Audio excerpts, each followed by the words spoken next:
గురించి 6వ అధ్యాయము 13వ వచనం. మరియు మీ అవయవములను దుర్నీతి సాధనములుగా పాపమునకు అప్పగింపకుడి. అయితే మృతులలో నుండి సజీవులమనుకొని మిమ్మను మీరే దేవునికి అప్పగించుకొనుడి. మీ అవయవములను నీతికి సాధనములుగా దేవునికి అప్పగించుడి. ఆమేన్. హల్లెలూయా. చదివిన ఈ మాటల్లో దైవజనుడు చెప్తున్నాడు.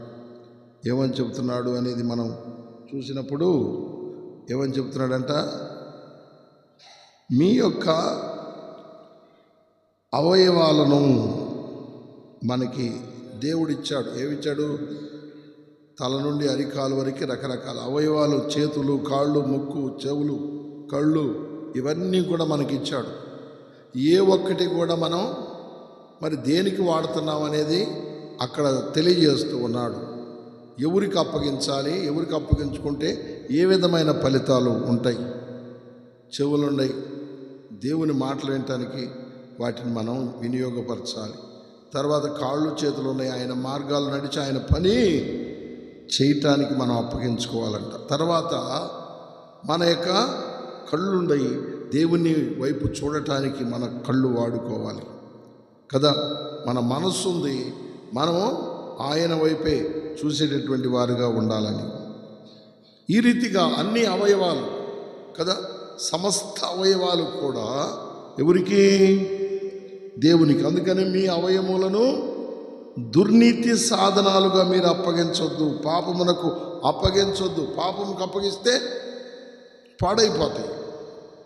పాపానికి అప్పగిస్తే ఏమవుతాయి చెప్పండి? పాడవుతాయి. కానీ దేవునికి అప్పగిస్తే ఆశీర్వదించబడతాయి. హల్లెలూయా.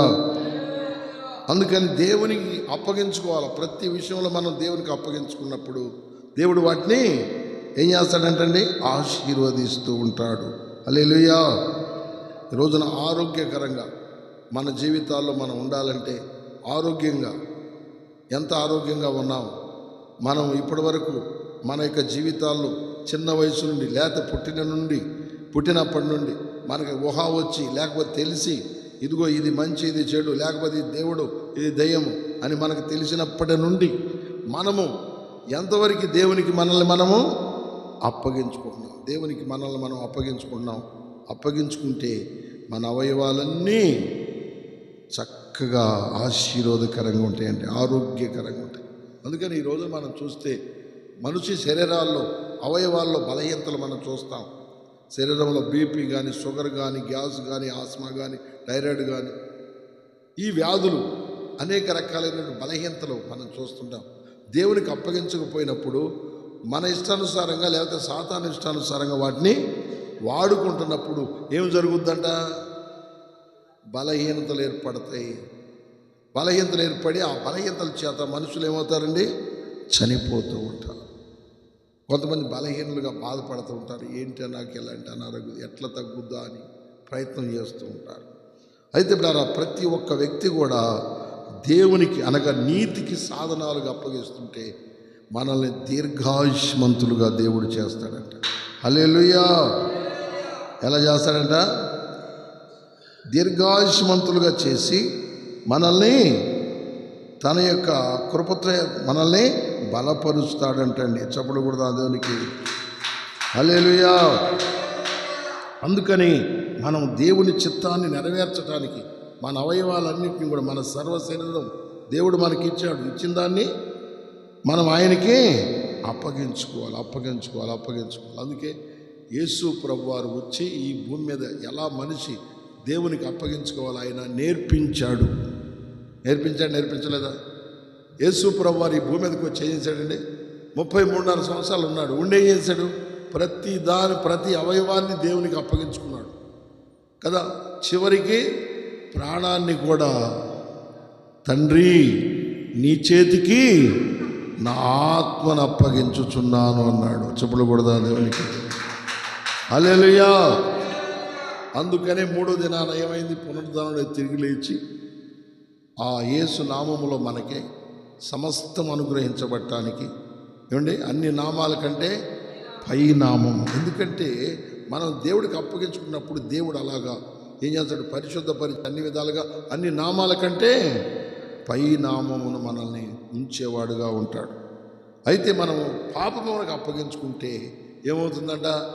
దుర్నీతికి సాధనాలుగా అప్పగించి దొంగతనము, వ్యభిచారం, త్రాగుడు, జోజము, అక్రమము, అన్యాయం, మోసం, అబద్ధం వీటికి అప్పగించుకుంటే మన జీవిత విలువలు పాడవుతాయి, మనం అనారోగ్య పాలు అవుతాము. ఈ రోజున 70-80 సంవత్సరాలు బతకాలంటే చాలా కష్టతరంగా ఉంటుంది. ఎంత కష్టతరం అంటే ఆరోగ్యాలన్నీ దెబ్బతినిపోవటం, బలహీనమైపోవటం, గర్భసంచులు దెబ్బతింటం, ఇంకా మనం చూస్తుంటే గుండె బలహీనతలు, హార్ట్ అటాక్ ఇటువంటివన్నీ కూడా వచ్చేస్తున్నాయి. ఎందుకంటే ప్రియమైనటువంటి వలన అటువంటి పరిస్థితికి మనం దిగజారటం దేవుడికి ఇష్టం లేదు. అందుకని రోమా సంఘాన్ని దైవజనుడు అపోస్తలుడైన పౌలు చక్కటి ఆలోచన పరిశుద్ధాత్మ ద్వారా, ఎవరి ద్వారా? పరిశుద్ధాత్మ ద్వారా వారికి హెచ్చరిక చేస్తున్నాడు. ఏమని?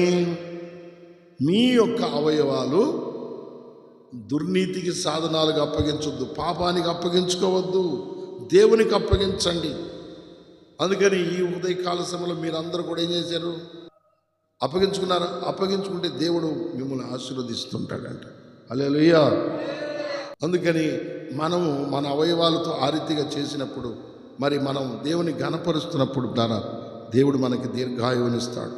ఎటువంటి కొంతమంది ఏం చేస్తారంటే వారి అవయవాలను, వారి నోటిని సిగరెట్లు తాగడానికి, బీడీ తాగడానికి, చుట్ట తాగడానికి వాడతారు. క్యాన్సర్ చేత వారికి ఇచ్చినటువంటి అవయవాలు దెబ్బతినిపోతాయి, నోరు పాడైపోతూ ఉంటుంది.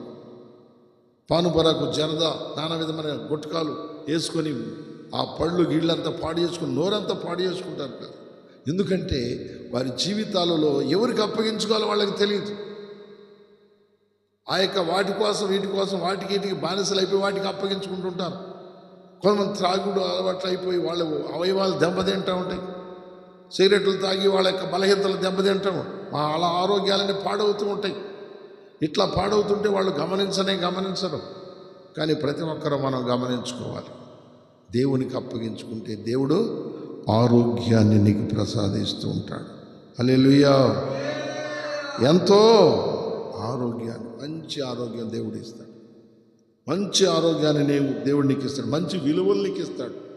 అందుకని చిన్న వయసు నుండి చాలామంది ఏం చేశారంటే పరిశుద్ధ గ్రంథంలో దేవునికి అప్పగించుకున్న వాళ్ళని గురించి మనం చదువుతాం కదా. ఎవరు అప్పగించుకున్నారు చిన్న వయసు కాడ నుంచి? చెప్పండి.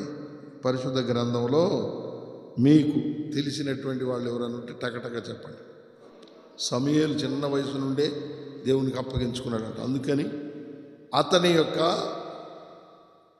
యొక్క ప్రఖ్యాతి దేశమంతటా వ్యాపించిందంటండి.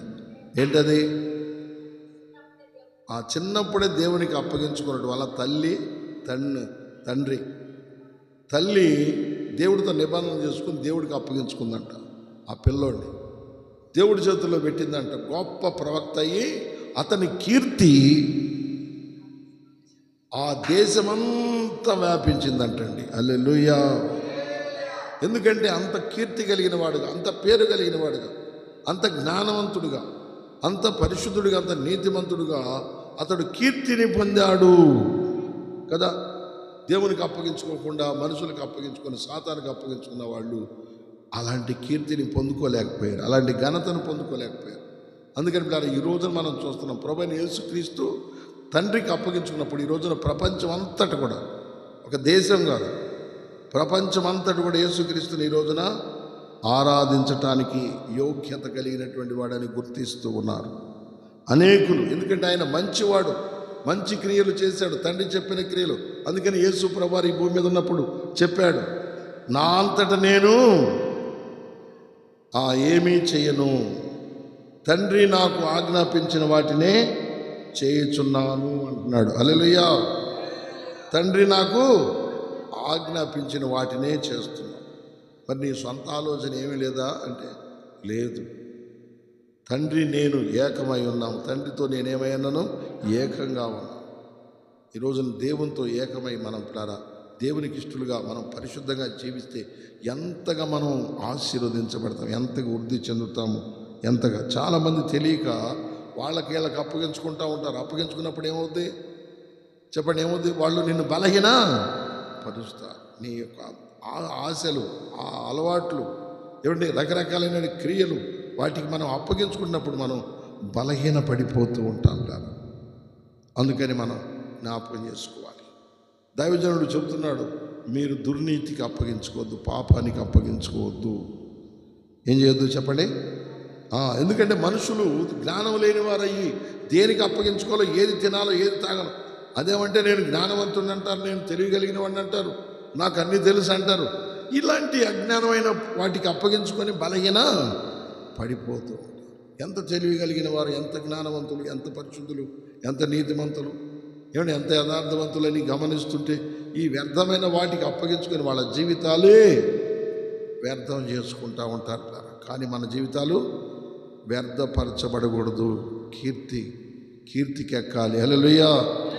ఘనతకి ఎక్కాలి. ఘనతకి ఎక్కాలంటే మనం ఏం చేయాలి? దేవునికి అప్పగించుకోవాలి.